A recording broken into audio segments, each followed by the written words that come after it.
Hello friends, അടുത്ത എപ്പിസോഡിൽ ആരതി വർമ്മയെ വീട്ടിലാക്കിയതിനു ശേഷം സച്ചി നേരെ തിരിച്ച് വൃന്ദാവനത്തിലേക്ക് എത്തുന്നു.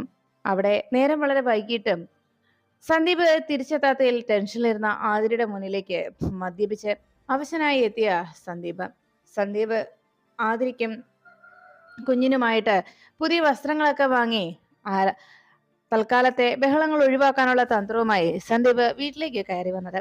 വാതിക്കൽ തന്നെ ആതിര ദേഷ്യത്തോടെ നിൽക്കുകയായിരുന്നു. സന്ദീപേ, നീ എന്റെ മോതിരം മോഷ്ടിച്ചുകൊണ്ട് പോയല്ലേ? അപ്പോ എന്റെ മോതിരം മോഷ്ടിച്ചിട്ടാണ് നീ ഈ കാര്യങ്ങളൊക്കെ ചെയ്തു കൂട്ടിരിക്കുന്നതല്ലേ എന്ന് ചോദിച്ച് ദേഷ്യപ്പെടുന്ന ആതിരയോട് സന്ദീപ് ബഹളം വെച്ചു. ഞാൻ ആരുടെയും ഒന്നും മോഷ്ടിച്ചിട്ടില്ല, നീ വെറുതെ എന്നെ കള്ളനാക്കാൻ നോക്കരുത് എന്ന് പറഞ്ഞ് ബഹളം വെക്കുമ്പോഴേക്കും അവിടേക്ക് സച്ചിയും കമലമ്മയും എല്ലാം ബഹളം കേട്ട് ഓടിയെത്തി. എന്താ എന്താ പ്രശ്നമെന്ന് വന്ന് അന്വേഷിച്ചപ്പോ ഉടനെ ആതിര പറഞ്ഞു, സച്ചിയേട്ടാ, ഞാൻ ഈ കുറെ നാളായിട്ട് ഈ വേദന സഹിക്കുന്നു. ആരോടും ഞാനൊന്നും പറയാതിരിക്കുകയായിരുന്നു. ഈയിടെയായിട്ട് ഇതാണ് ഇവന്റെ പരിപാടി. ഇവൻ വീട്ടിലുള്ള ആഭരണങ്ങളെല്ലാം എടുത്തുകൊണ്ട് പോയി വിൽക്കുകയോ പണയം വെക്കുകയോ ഒക്കെ ചെയ്തിട്ട് ആ പണം കൊണ്ട് ഇതുപോലെ മൂക്കറ്റം മദ്യപിച്ച് വീട്ടിലേക്ക് കയറി വരും.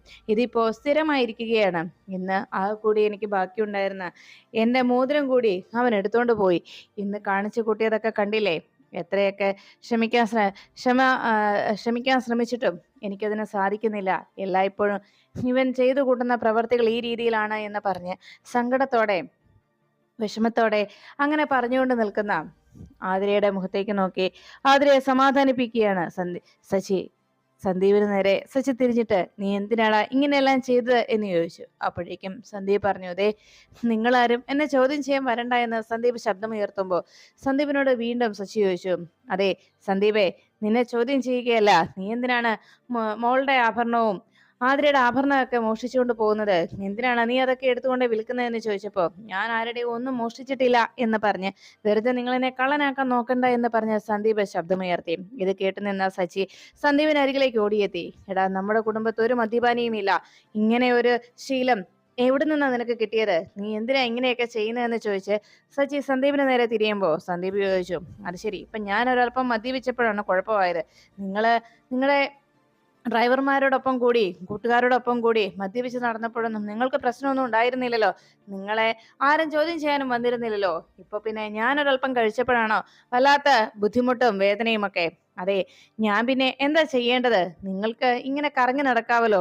നിങ്ങൾ ഓട്ടോ ആണെന്ന് പറഞ്ഞുകൊണ്ട് വണ്ടിയും എടുത്ത് വീട്ടിൽ നിന്ന് ഇറങ്ങും. എന്നിട്ട് ഇപ്പൊ കേസിന്റെ കാര്യമാണെന്നും പറഞ്ഞ് 24 മണിക്കൂറും ഒരു പെണ്ണിനെയും കൊണ്ട് നടക്കുകയാണല്ലോ വക്കീല്. അവർക്കും നിങ്ങൾക്കും തമ്മിൽ എന്താ ബന്ധമുള്ളത്? സത്യത്തിൽ അവര് നിങ്ങളുടെ ആരാ എന്ന് ചോദിച്ച് സന്ദീപ് സച്ചിയെ ചോദ്യം ചെയ്യണം. ശരിക്കും എന്നെ ചോദ്യം ചെയ്യാൻ വരുന്നവരെ അവനവന്റെ പ്രവൃത്തി നല്ലതാണോ എന്ന് ആദ്യം ഒന്ന് ചിന്തിച്ചു നോക്കുന്ന പറഞ്ഞപ്പോ തന്നെ ആ അർച്ചനയെ മറന്ന് താൻ മറ്റൊരു പെണ്ണിന്റെ കൂടെ കറങ്ങി നടക്കുന്നു എന്ന രീതിയിൽ സന്ദീപിന്റെ വാക്കുകൾ വന്നപ്പോ അത് സഹിക്കാനാകാതെ സച്ചി സന്ദീപിന്റെ കർണത്തടിക്കുന്നു. എടാ എന്ന് പറഞ്ഞ് സച്ചി കൈ ഉയർത്തിയതും വേഗം സന്ദീപ് സച്ചിയുടെ കൈ തടുത്തു. അതെ, എന്നെ അങ്ങനെ അടിക്കാനൊന്നും വരണ്ട. അവനവൻ ചെയ്തത് നല്ല പ്രവൃത്തിയാണോ എന്ന് ആലോചിച്ചിട്ട് മതി എന്റെ നേരെയുള്ള ഈ പരാക്രമം. സത്യം പറയുമ്പോഴേ എല്ലാവർക്കും ഇതുപോലെയുള്ള തുള്ളിച്ചാട്ടം ഉള്ളതാ. അത് ഞാൻ ശരിക്കും കണ്ടിട്ടുള്ളതുമാ. ഇനി എന്നെ കൊണ്ട് കൂടുതലൊന്നും പറയിപ്പിക്കണ്ട എന്ന് പറഞ്ഞ് സന്ദീപ് ദേഷ്യപ്പെട്ടു പോകുമ്പോ സച്ചി ആകെ തകർന്നു നിൽക്കുന്നു. ഉടനെ ആതിര സച്ചിയുടെ അടുത്തേക്ക് വന്നിട്ട് പറഞ്ഞു, സച്ചിയേട്ടാ, സന്ദീപ് വെള്ളം അടിച്ചിട്ട് എന്തൊക്കെയോ വിളിച്ചു പറഞ്ഞതാ. സച്ചിയേട്ടൻ വിഷമിക്കണ്ട എന്ന് പറഞ്ഞ് സച്ചിയെ ആശ്വസിപ്പിക്കുമ്പോ എല്ലാവരും സച്ചിയുടെ അടുത്തേക്ക് എത്തി. സന്ദീപിന്റെ പ്രവൃത്തിയെ കുറ്റം പറഞ്ഞുകൊണ്ട് സന്ദീപിന്റെ ഭാഗത്തു നിന്നുണ്ടായ ഈ ഒരു സംസാരത്തെ ആരും മുഖവിലേക്ക് എടുത്തിട്ടില്ല എന്നും ആരും അങ്ങനെയൊന്നും ചിന്തിച്ചിട്ടില്ല എന്ന രീതിയിൽ സച്ചിയോട് സംസാരിക്കുന്നു. എന്നാലും സച്ചി അതെല്ലാം കേട്ട് ആകെ സങ്കടത്തോടെ നിൽക്കുമ്പോഴേക്കും കമലമ്മ അരികിലേക്ക് എത്തിയിട്ട് പറഞ്ഞു, എടാ മോനെ, ആരൊക്കെ എന്തൊക്കെ പറഞ്ഞാലും ശരി, എൻ്റെ മോൻ എൻ്റെ അച്ചുമോനെ മറന്നിട്ട് എന്തെങ്കിലും ചിന്തിക്കുകയോ പ്രവർത്തിക്കുകയോ ചെയ്യുന്ന ഞങ്ങൾക്ക് ആർക്കും വിശ്വാസമില്ല. ഞങ്ങൾ ആരും അങ്ങനെ വിശ്വസിക്കുന്നുമില്ല. മോൻ അതൊന്നും ഓർത്ത് വിഷമിക്കേണ്ട. അവന് ആ വെള്ളത്തിന്റെ പുറത്ത് അവൻ എന്തോ വിളിച്ചു പറഞ്ഞതാ എന്ന് പറഞ്ഞപ്പോ സച്ചി പറഞ്ഞു, എങ്കിലും അമ്മേ, അവനെന്റെ കൂടപ്പിറപ്പല്ലേ. അവന് പോലും എന്റെ മേൽ സംശയമുണ്ടെങ്കിൽ പിന്നെ വെറുതെ കുറിച്ച് പറഞ്ഞിട്ട് കാര്യമുണ്ടോ? മറ്റുള്ളവരുടെ കാഴ്ചപ്പാടിനെ കുറിച്ചും ചിന്താഗതിയെ കുറിച്ചും എന്ത് പറയാനാണെന്ന് സച്ചി സങ്കടത്തോടെ കമലമ്മയോട് പറഞ്ഞ് അവിടെ നിന്ന് ഇറങ്ങുന്നു.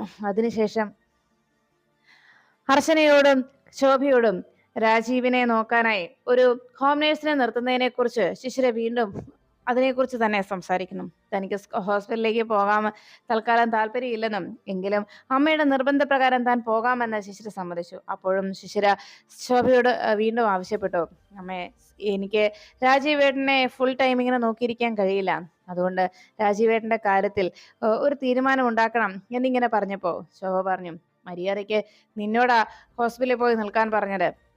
നിനക്ക് ഹോം നേഴ്സിനെ വേണോ അല്ലേ? നീ എന്തൊക്കെയാ ഇവിടെ കാണിച്ചു കൂട്ടിയത്? നീയേ ഇവിടെയുള്ളവരെ എല്ലാവരും ചക്രശ്വാസം വലിപ്പിക്കുകയായിരുന്നില്ലേ? നീ നിന്റെ ഭർത്താവിനെ വിളിച്ചുകൊണ്ട് വന്ന് ഇവിടെ നിന്ന് കാണിച്ചു കൂട്ടിയ പേക്കൂത്തുകൾ എന്തൊക്കെയാണെന്ന് നിനക്ക് ഓർമ്മയുണ്ടോ? ഇപ്പോഴേ കൂടെ കൂട്ടിയവനെ പെട്ടെന്ന് അവനൊരു വീഴ്ച വന്നപ്പോ നിനക്കിപ്പോ അവനെ നോക്കാൻ വയ്യ അല്ലെ? ഇങ്ങനെ ഒരു സ്വഭാവമാണ് നിനക്കെങ്കിലേ ഞാൻ പറഞ്ഞല്ലോ, നീ അവനെ ഇട്ടിട്ട് പൊയ്ക്കോ. പക്ഷെ മേലാൽ ഈ വീടിന്റെ പടി നീ ചവിട്ടിപ്പോകരുത്, അത്രേ എനിക്ക് പറയാനുള്ളൂ എന്ന് പറഞ്ഞപ്പോ ശിശിര വീണ്ടും വേദനയോടെ ഹോസ്പിറ്റലിലേക്ക് പോകാൻ തയ്യാറായി. അവിടുന്ന് ഹോസ്പിറ്റലിലേക്ക് ശിശിര പുറപ്പെട്ടു. അതിനുശേഷമാണ് ശോഭ ക്ഷേത്രത്തിലെത്തി കഴിഞ്ഞ ദിവസത്തെ ആ ചടങ്ങ് നടത്താൻ കഴിയാത്തതിന്റെ പേരിൽ ഭഗവാനോട് സങ്കടം അറിയിക്കുകയും എത്രയും വേഗം തന്റെ മോനും മരുമകളും ഒന്നിക്കണമെന്നും അർച്ചന വേഗം തന്നെ ഗോകുലിന്റെ ഭാര്യയായി തീരണമെന്നും ഗോകുലും അർച്ചനയും തമ്മിലുള്ള ആ വിവാഹ ജീവിതം സന്തോഷകരമാകണമെന്നും അങ്ങനെ ഒരു ബന്ധത്തിന് അവർക്ക് പെട്ടെന്ന് അങ്ങനെ ഒരു ജീവിതം തുടങ്ങാൻ അവർക്ക് സാധിക്കണമെന്നുമൊക്കെ പ്രാർത്ഥനയോടെ ശോഭ അങ്ങനെ നിൽക്കുമ്പോഴാണ് ശോഭയെയും അർച്ചനയും ഒക്കെ കയ്യിലെടുക്കാനുള്ള തന്ത്രവുമായി അവന്തിക നേരെ ഗോകുലിന്റെ അമ്മയ്ക്ക് മുന്നിലേക്ക് എത്തിയത്. ക്ഷേത്രത്തിലേക്ക് വന്ന അവന്തികയെ കണ്ട് ശോഭ സംസാരിച്ചു.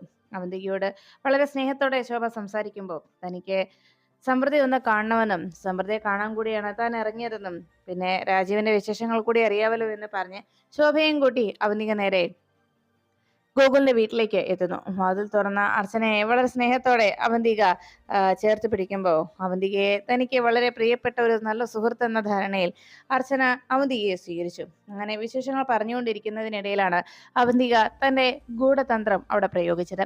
അവന്തിക പതിയെ അർച്ചനയോട് വിവരങ്ങൾ അന്വേഷിക്കുന്നതിനിടയിൽ ചോദിച്ചു, അല്ല, സമൃദ്ധയുടെയും ഗോകുലിന്റെയും വിവാഹ ആൽബം ഒന്നും ഇവിടെയില്ലേ? അതൊന്ന് കണ്ടാൽ കൊള്ളാമെന്നുണ്ട് എന്ന് പറഞ്ഞപ്പോ തൽക്കാലം അങ്ങനെ ഒരു ടെൻഷൻ തന്റെ മുന്നിലേക്ക് വരുമെന്ന് ഒട്ടും ശോഭ പ്രതീക്ഷിച്ചതായിരുന്നില്ല.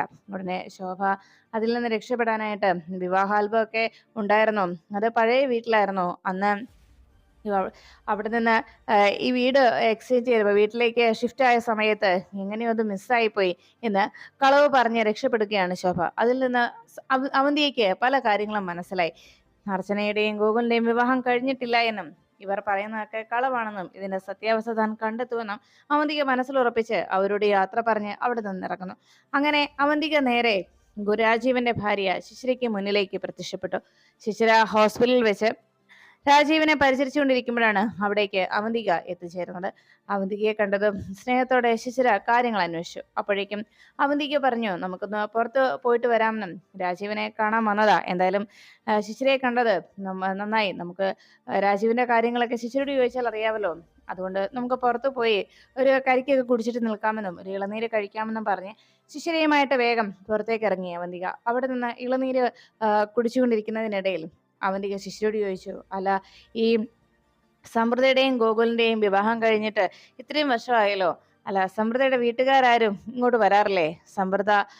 സമൃദ്ധയുടെ നാട് എവിടെയാണ്? ആരൊക്കെയാണ് സമൃദ്ധയുടെ ബന്ധുക്കൾ? വീട്ടിൽ ആരൊക്കെയുണ്ട് എന്നൊക്കെ വിശദമായി അവന്തിക ശിശിരയോട് അന്വേഷിച്ചു. ആ ചോദ്യങ്ങൾക്കൊക്കെ വ്യക്തമായ മറുപടി പറയാൻ കഴിയാത്തതുകൊണ്ട് ശിശിര വേഗം സമൃദ്ധ ഒരു ഓർഫണാണ് എന്ന സത്യം അറിയിക്കുന്നു. അങ്ങനെ പറഞ്ഞ് തൽക്കാലം തടിതപ്പി. ഓർഫനേജിൽ വെച്ച് അന്ന് ഗോകുല് ഒരു പ്രോഗ്രാമിന് ചെന്നപ്പോൾ കണ്ട് പരിചയപ്പെട്ട് അങ്ങനെ ഇഷ്ടത്തിലായി ഗോകുൽ വിവാഹം കഴിച്ചുകൊണ്ട് വന്നതാണ് സമൃദ്ധ എന്ന ആ സത്യം ഗോകുലിന്റെ ജീവിതത്തിലെ ആ ലൈഫ് യഥാർത്ഥത്തിൽ എന്തായിരുന്നോ അത് അതേപടി ശിശിര അവന്തികയ്ക്ക് മുന്നിൽ വെളിപ്പെടുത്തുന്നു. എല്ലാം കേട്ടതും അവന്തികയുടെ മനസ്സിൽ സംശയങ്ങൾ അതുപോലെ തന്നെ ഉരുത്തിരിഞ്ഞിരുന്നു. അപ്പോഴാണ് സച്ചി തന്നോട് സന്ദീപ് പറഞ്ഞ കാര്യങ്ങളൊക്കെ ഓർത്ത് വീട്ടിൽ നിന്ന് ഓട്ടത്തിനായിട്ട് ടാക്സിയുമായി ഇറങ്ങിയ സമയത്തും സച്ചിയുടെ മനസ്സിനെ സന്ദീപ് പറഞ്ഞ കാര്യങ്ങൾ അലട്ടി. അപ്പോഴാണ് കേസിന്റെ കാര്യം സംസാരിക്കാനായിട്ട് ആരതി വർമ്മ അവിടേക്ക് എത്തിയത്. ആരതി വർമ്മ അവന്തികയ്ക്കെതിരെ ഒരു ക്രിമിനൽ കേസ് കൂടി ഫയൽ ചെയ്തിരിക്കുന്നത് കൊണ്ട് അതിൽ നിന്ന് രക്ഷപ്പെടാൻ എത്രയും പെട്ടെന്ന് തന്നെ ആരതിയെ അവരുമായിട്ടുള്ള ബന്ധം ഒഴിവാക്കിക്കണമെന്നും ആരതിയും സച്ചിയുമായിട്ടുള്ള അടുപ്പം ഇല്ലാതാക്കേണ്ടത് ആവശ്യമാണെന്ന് അവന്തിക പറഞ്ഞതിന് പ്രകാരമായിരുന്നു മൂർത്തി ബാറിൽ വെച്ച് സന്ദീപിന്റെ അടുത്തെത്തി മൂർത്തിയും മറ്റു ചില ആളുകളും കൂടി സന്ദീപിന്റെ മനസ്സിലേക്ക് വിഷം കുത്തി വെക്കുന്ന രീതിയിൽ അപ്പുറത്ത് മാറിയിരുന്നുകൊണ്ട് സച്ചിയും ആരതിയും തമ്മിലുള്ള ബന്ധത്തെക്കുറിച്ച് മോശമായ കാഴ്ചപ്പാടോടുകൂടി സംസാരിച്ചത്.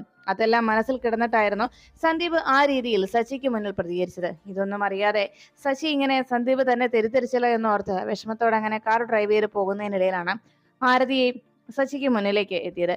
വക്കീല് കൈ കാട്ടിയതും സച്ചി വണ്ടി നിർത്തിയ ഉടനെ വക്കീല് വണ്ടിയിലേക്ക് കയറി. എനിക്ക് ചില കാര്യങ്ങൾ സച്ചിയോട് സംസാരിക്കാനുണ്ടെന്നും കേസുമായി ബന്ധപ്പെട്ട് ഞാൻ പറഞ്ഞതുപോലെ CI മേഡത്തിന്റെ മുന്നിൽ ആ കേസ് നമ്മൾ ഫയൽ ചെയ്തു കഴിഞ്ഞു. ക്രിമിനൽ കേസ് അവിടെ ഫയൽ ചെയ്തിരിക്കുന്നതുകൊണ്ട് അവന്തികയുമായി ഉടനെ തന്നെ CI കണ്ട് ഒരു കൂടിക്കാഴ്ച നടത്തും. അതിനുശേഷം കേസ് നേരെ കോടതിയിലേക്ക് എത്തും. ഉടനെ തന്നെ ആ കേസിന്റെ അടിസ്ഥാനത്തിൽ എനിക്ക് അവന്തികയെ വിചാരണ ചെയ്യാനുള്ള അവസരമൊരുങ്ങും. അതുകൊണ്ട് സച്ചി, നമ്മളിപ്പോ കൃത്യമായ റൂട്ടിലാണ് സഞ്ചരിച്ചുകൊണ്ടിരിക്കുന്നത്.